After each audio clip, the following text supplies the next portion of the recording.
Selamlar, kanalıma hoş geldiniz, sefalar getirdiniz. Bugün bayram arifesi ve biz de bayram menüsü yapacağız, hazırlayacağız. Tabii ki daha önceden hazırladıklarımı pişireceğim. Bayram hazırlıkları için ilk önce ne yapıyoruz? Tatlımızın şerbetini veriyoruz. Çünkü tatlımızın şerbeti tamamen çekmesi lazım. Tatlım burada canlı yayında yapmıştık. Bu tatlıyı gördüğünüz gibi hazır. Hemen şimdi şerbet aşamasına geçelim. Daha sonra sıra sıra diğer menümüzde devam edeceğiz.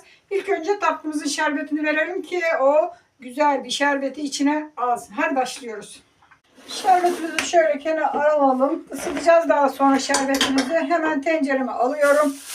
Şekerimi buraya hazırladım. Bardağım burada. Şimdi ölçülerini yavaş yavaş vereceğim. Şöyle dökelim.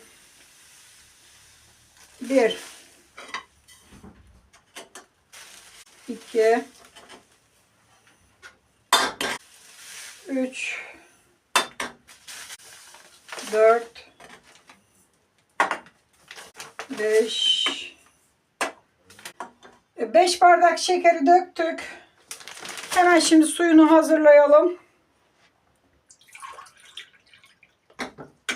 1 2 3 4 5 6 ve 7 bardak su koydum arkadaşlar.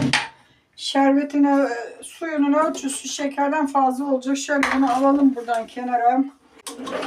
Ocağımızı yakıyoruz. Ve şerbetimizi kaynamaya koyduk. Karıştıralım ki şeker çabuk erisin.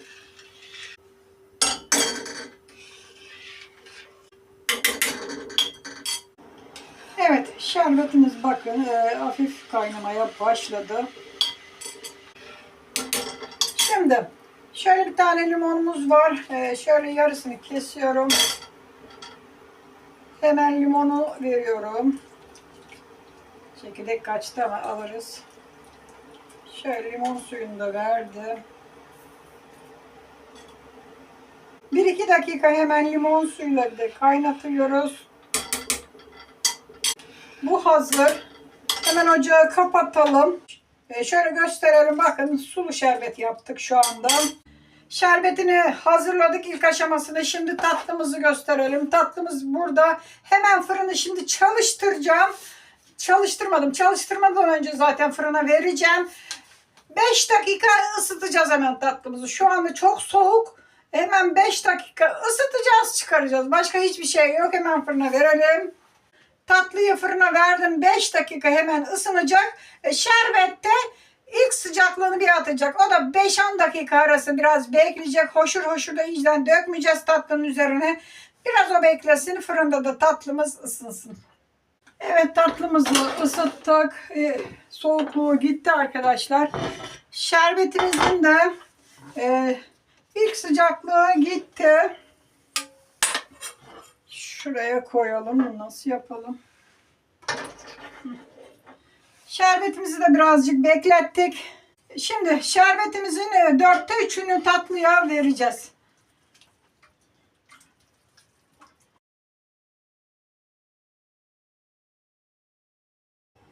Evet, 4'te 3'ünü tatlıya verdim. Şöyle gösterelim. Çok az kaldı.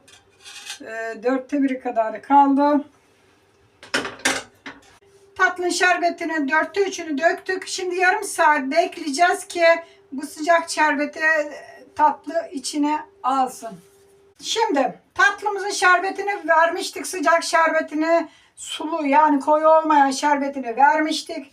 Şöyle gösterelim. Tatlımız şerbetini bayağı içti. Bakın soğudu da artık elimde tutabiliyorum. Şimdi ikinci aşamaya geçiyoruz şerbette. İkinci aşama şerbeti yapacağız. Hemen onu hazırlamaya geçelim. 3'te 1'i buradaydı şerbetim.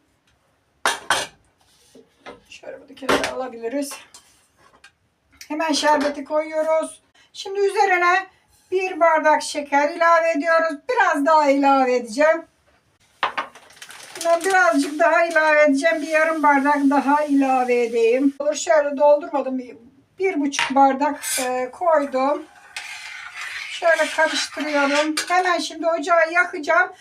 Bu da koyu şerbet olacak arkadaşlar. Ocağımı yaktım. Şerbeti tekrar koydum. Şunu alalım. Burada çok sıcak olmasın tabii ki de. Kenarda beklesin. Şimdi bu şerbeti kaynatacağız tekrar. Karıştıralım. Şekeri erisin. Bu koyu bir şerbet olacak. Bunu unutmayın. Sulu olanı döktük. Evet, kaynamaya başladı şerbetimiz. Hemen zaten koyu olacaktır 5 dakika içinde. Çünkü üstüne şeker ilave ettik şerbetin. Şimdi üzerine isteğe bağlı. Tabii ki de atarsınız atmazsınız, bu size kalmış. Ben bir tane vanilya atıyorum. Bu da tatlımızın çok güzel kokmasını sağlayacak. Ama istemezseniz atmayın. Sevmezseniz tabii ki de atmayın. Hemen böyle bir paket atıyorum. Vanilyayı da. Şöyle bir kaynasın bakalım birkaç dakika. Kıvamı olsun. Bu yöntemle tatlılarını yapan asla şekerlenmeden misler gibi bayramda tatlısını tüketebilir. Bakın köpürmeye başladı. Bu da ne demek? Koyuluyor artık demek. Ocağımızı hemen kapatıyoruz ve şerbetimizin şimdi tekrar soğumasını bekleyeceğiz. Çok da soğuk değil. Birazcık bir 5 dakika bekletelim. Şerbetimiz soğusun biraz. İlk sıcaklığı çıksın, daha sonra tatlımıza vereceğiz.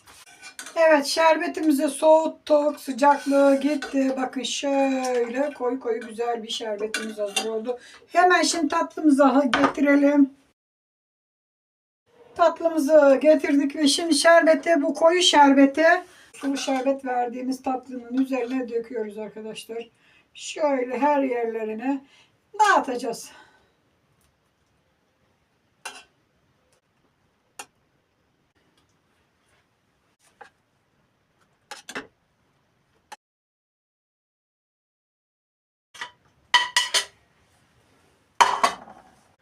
Evet, tatlımızın şerbetini de verdik.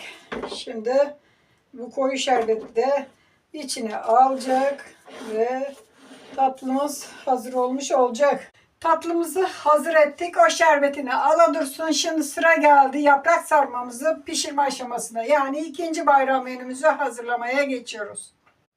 Sarmamızı akşamdan dediğim gibi sardım, hazırladım. Şöyle gösterelim. Üzerine yaprak da kapattım. Şöyle sarmamız hazır.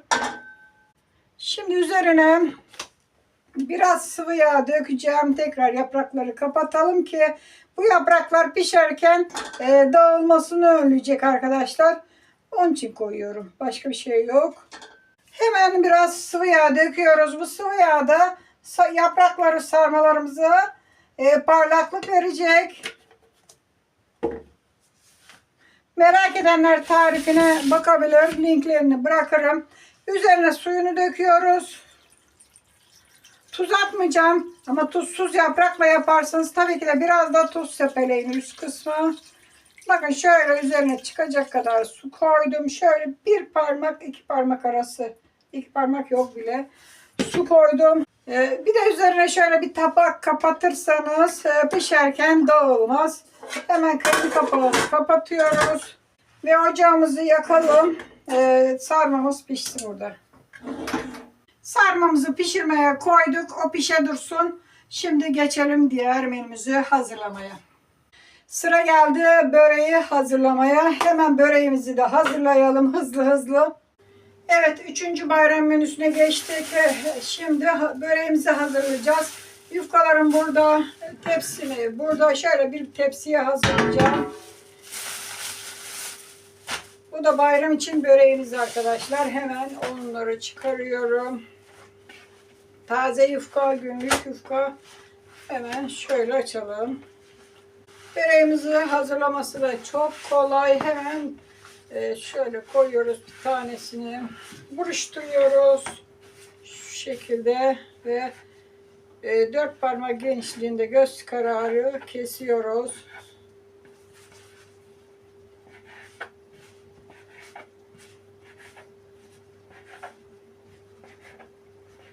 Bu şekilde kestik. Hemen tepsimizi alıyoruz. Tepsimize şöyle börekleri kestiklerimizi kenara alalım.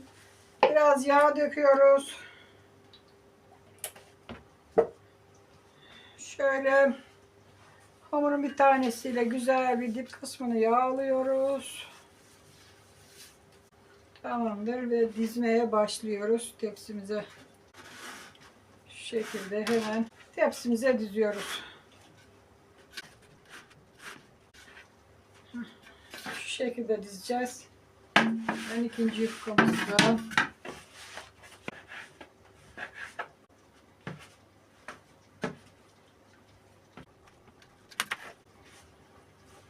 Tamamdır. Böreği de hazırladık. Tam bir tepsi oldu yufkalarımız. Dedim zaten bir tepsi olacak diye. Şimdi hemen üzerine yoğurt malzemesini hazırlayacağız.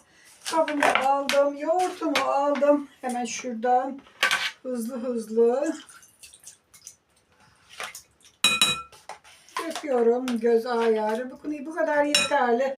Tuzunu ilave ediyoruz. Göz ayarı. Sıvı yağını döküyoruz. Şöyle yarım çay bardağı sıvı yağ döküyoruz. Bir tane yumurta sarısını beyazını kullanacağız. Şimdi tüm bu malzemeleri şöyle karıştırıyoruz. Tamamdır, bu da karıştı. Şimdi hemen yoğurdu yufkaların üzerine döküyorum. Taze günlük yufka olduğu için yoğurdu sulandırmadım. Eğer paket yufka kullanacaksanız biraz sulandırarak dökün arkadaşlar. Bol yoğurtlu. Ben bol yoğurtlu çok severim. Dökerken şöyle fazla bastırmayın. Kaşığınızı da kabarıklığı gitmesin yufkaların. Tamamdır. Yoğurtunu da verdik. Böreğimiz de hazır oldu. Böreğimizi de hazırladım. Hemen şimdi yüksek ısılı fırında pişireceğiz. 200 dereceden aşağı olmasın kendi ayarladığınız fırınlarınızda. Yüksek ısıda çabucak kızarmasını bekleyeceğiz. Haydi bakalım. Evet, böreği de kızarttık. Biraz yoğurtlu bıraktım. Tamamen kıpkırmızı yapmadım. Ama daha çok kırmızı isteyen tabii ki de daha çok kızartabilir. Çok güzel oluyor bu şekilde. Evet, bayram menüsünü hazırladık. Şimdi hemen yan yana dizelim ki tamamını görün, hepsini birde. Tatlımız hazır. Sarmamız hazır tenceremizde. Sarmayı da hazırladık. Böreği de hazırladık. Şöyle onu da koyalım. Şimdi yakın plandan çekimini de yapalım. Şöyle gösterelim. Yakın plandan böreğimiz. Tatlımız şerbetini yavaş yavaş çekiyor şu anda. Ve sarmamız tabii ki de. Şimdi ondan da koyacağım tabağa, az bir şey sizlere göstermek için. Şimdi azıcık göstereceğim. Ben oruçluyum, tadına bakamayacağım arkadaşlar. Ama şöyle şerbetin tam da çekmedi. Ama size göstermelik bir tane çıkaracağım. Şu kabımı alacağım. Şöyle bir tane çıkardım. Baklavamız. Daha şerbetini çekecek tabii ki de. Ama muhteşem görünüyor şu anda. Sarmamızdan da koyalım. Tabii ki de onu da gösterelim. Onun tabağını henüz almadım üzerinden. Şöyle sıcak. Sarmadan da koyacağım. 3 tane koydum sarmamdan da. Bu da hazır. Şimdi biraz da börekten koyalım. Ve börekten de hemen şöyle, şu anda sıcak ama size göstermek için azıcık beklerse çok daha güzel olacak tabii ki de. Şöyle börekten de alıyoruz, tabağımıza koyuyoruz. Şöyle gösterelim, böreğimiz süper oldu. Bakın altı da güzel bir kızardı. Tatlımız şu anda muhteşem görünüyor. Oruçlu olduğumuz için tabii ki tadına tuzuna bakamıyoruz. Sarmamızda hemen 3 tanecik koydum ama tencere dolu tabii ki de. Hazır. Bayram menümüz hazır arkadaşlar. Elimden geldiği kadar yapmaya çalıştım. Bugün Ramazan'ın son günü, Arife günü ve ben bayram menüsünü hazırladım. Börek yaptım, sarma yaptım ve tatlının şerbetini verdim. Tatlımızı canlı yayında yaptık. Videoları şu anda çok fazla izleniyor. Onlara bakabilirsiniz. Böreğin malzemeleri, böreğin videosunu da açıklama kısmına koyuyorum. Oraya da bakabilirsiniz. Sarmanın videosunu da açıklama kısmına koyarım. Çünkü hepsinin videoları kanalımda mevcut. Oralardan malzeme listelerine tabii ki de bakabilirsiniz. Şimdilik benden bu kadar. Umarım siz de tatlıdır, börektir, sarmadır böyle kolay yoldan bayram menüsü hazırlarsınız. Çoluğunuza, çocuğunuza, eşinize, dostunuza da ikram edersiniz. Evet, yarın bayram. Şimdiden hepinizin bayramı kutlu olsun. Çoluğunuzla, çocuğunuzla, ailenizle birlikte güzel bayramlar geçirin. Sağlıklı şekilde bayramlar geçirin. Şimdiden bayramınız kutlu olsun. Bugünlük benden bu kadar. Hadi hoşça kalın. Kendinize iyi bakın. Sağlıcakla kalın. Bayram sonrası yine güzel videolarda görüşmek üzere.